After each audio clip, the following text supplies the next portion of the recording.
ఎప్పుడు ఒకే రకం breakfast bore కొట్టినప్పుడు మధ్య మధ్యలో ఈ విధంగా హెల్తీ అయిన బ్రేక్ఫాస్ట్ కూడా తయారు చేయండి. ఇంకా ఈ రోజైతే నేను రాగులతో ఇడ్లీ దోశ బ్యాటర్ తయారు చేయబోతున్నాను. ఒక గిన్నెలో రాగులు, ఇడ్లీ బియ్యం వేస్తున్నాను, మినపప్పు వేస్తున్నాను, కొంచెంగా మెంతులు వేస్తున్నా. ఒకసారి బాగా కలిపి 4-5 సార్లు శుభ్రంగా కడగాలి. కడిగిన తర్వాత తగిన నీళ్లు పోసి 8 నుంచి 10 గంటలు నానబెట్టాలి. ఒక 8 గంటల తర్వాత చూస్తున్నానండి, పప్పు, బియ్యం, రాగులు బాగా నానాయన్నమాట. వీటిని ఇప్పుడు మెత్తగా గ్రైండ్ చేయాలి. ఇవి నానబెట్టిన వాటర్ని వంపేయొద్దండి, ఎందుకంటే శుభ్రంగానే కడిగాం కాబట్టి నీళ్ళు బాగానే ఉంటాయి కాబట్టి అవే వాటర్తో తగిన నీళ్లు పోస్తూ గ్రైండ్ చేయాలండి.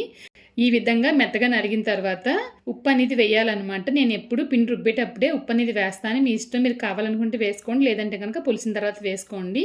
ఇంకా పిండి అంతా ఒక బాక్స్లోకి తీసేసి ఒక 8 నుంచి 10 గంటలైనా పిండి పులవనివ్వాలండి. నేను రాత్రిగా రుబ్బాను, ఉదయాన్నే చూస్తున్నాను చూడండి. చాలా పర్ఫెక్ట్గా మనకి రాగులతో ఇడ్లీ దోశ బ్యాటర్ అనేది తయారైపోయిందండి.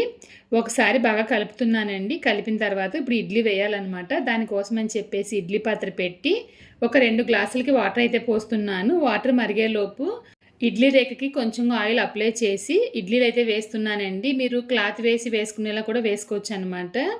ఇంకా నేను ఉపయోగిస్తున్న ఇడ్లీ పాత్ర వచ్చేసి ద ఇండస్ వ్యాలీ అనే వెబ్సైట్ నుంచి తీసుకున్నానండి.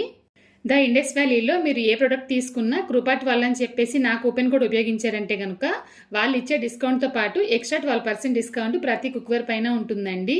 నీళ్ళు అయితే మరుగుతున్నాయి కదా, ఇప్పుడు ఇడ్లీ ప్లేట్ని వచ్చేసి పాత్రలో పెట్టేసి ఒక 5 నుంచి 6 నిమిషాలు ఉడికించండి.